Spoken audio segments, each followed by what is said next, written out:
Welcome back to our channel, where we dive deep into the fascinating history of coins from around the world. Today, we're exploring a coin that holds not only monetary value but also cultural and historical significances. The Australian 20-cent coin from the year 1981 is a fascinating piece of modern numismatic history that continues to attract the attention of both collectors and casual hobbyists alike. At first glance, it may seem like just another circulating coin from the 20th century, but when we dig deeper, it reveals a remarkable story of design, minting, and collectability.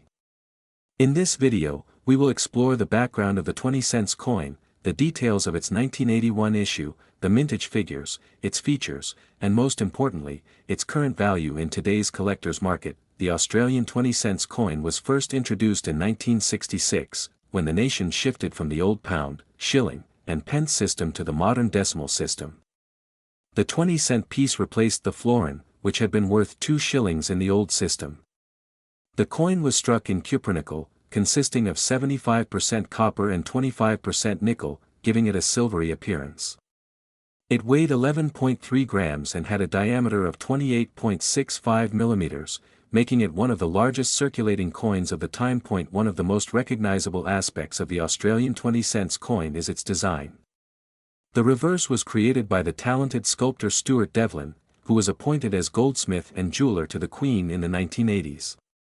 His design features the platypus, one of Australia's most unique native animals.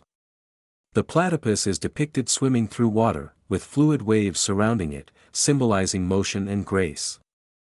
This image became iconic and has remained the reverse design on 20-cent coins since their first minting in 1966. The obverse of the 1981 20-cent coin features the portrait of Queen Elizabeth II. At this time, the second portrait of the Queen, designed by Arnold Machin, was in use. This portrait shows the Queen wearing the Girls of Great Britain and Ireland tiara, facing right.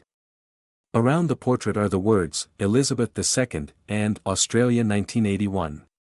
This particular effigy was used on Australian coins from 1966 until 1984. Now, when it comes to the 1981 20-cent coin specifically, there are several interesting facts to highlight. In that year, over 60 million 20-cent coins were minted for circulation. The majority were struck at the Royal Australian Mint in Canberra. However, due to high demand for coinage in 1981, additional coins were struck overseas, including in Canada and possibly in other Commonwealth mints. This international production gives rise to minor varieties that collectors seek out. Some of these varieties may have slight differences in rim thickness, strike quality, or surface finish, which can make certain examples more desirable. In terms of everyday usage, the 20-cent coin of 1981 served its purpose as a standard piece of pocket change.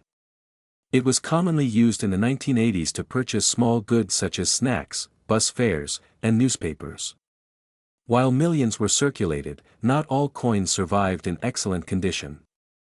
Many were scratched, dented, or worn down through decades of handling. This makes finding a high-grade coin from 1981 more appealing for collectors today. So, what about the value of this coin? For a regular circulated 1981 Australian 20-cent coin, the value is typically modest. In well-worn condition, it may only fetch around face value, which is 20 cents in Australia. However, when we look at uncirculated examples or coins in mint state condition, the value rises considerably. A bright, sharp strike with no scratches, bag marks, or discoloration could be valued at a few dollars in the numismatic market. On average, an uncirculated 1981 20-cent coin might sell between $2 and $5 Australian dollars. The real interest comes with special varieties and proof issues. The Royal Australian Mint produced proof sets in 1981 that contained a specially struck 20-cent coin with a mirror-like finish and frosted design.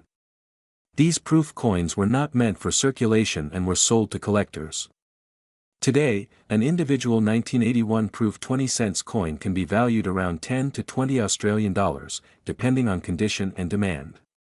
A full 1981 proof set, including all the decimal denominations, can be worth considerably more, often exceeding $50. Collectors also look for error coins from this year.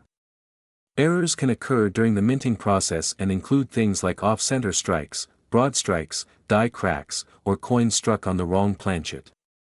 While such errors are rare, they can make a 1981 20-cent coin worth many times its regular value. Depending on the type of error, values can range from $50 to several $100s. Another important factor is the coin's condition, often graded on the Sheldon scale ranging from poor to mint state 70. A coin in average circulated condition might only have sentimental or face value, while one graded MS 65 or higher could be highly desirable. Some collectors even send their coins to professional grading services for certification, which can enhance value in auctions and private sales. It is also worth mentioning that the 20-cent coin, despite its high mintage in 1981, remains a nostalgic piece for many Australians. It reminds them of a different era, when everyday prices were lower and when coins had greater buying power. This nostalgia adds to the interest in collecting them. In today's auction market, the 1981 Australian 20-cent coin in typical circulated condition usually sells for little more than its face value. However, uncirculated examples can achieve anywhere between $2 and $5, while proof versions may reach $20 or more. Rare errors or coins in exceptional condition could sell for significantly higher prices, sometimes hundreds depending on rarity.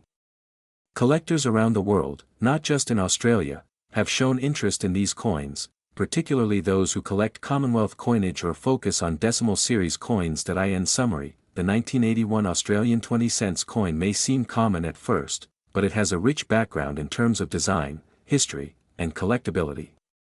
It represents the era of Arnold Mackin's portrait of the Queen, the artistry of Stuart Devlin's platypus design, and the practical role of coinage in daily Australian life. While most pieces remain affordable for collectors, the hunt for high-grade examples, proof issues, and rare errors keeps this coin relevant in today's numismatic world. So, whether you have one in your pocket change, inherited it from a family collection, or found it tucked away in a drawer, take a closer look at your 1981 20-cent coin. Who knows, it might just be more valuable than you expect.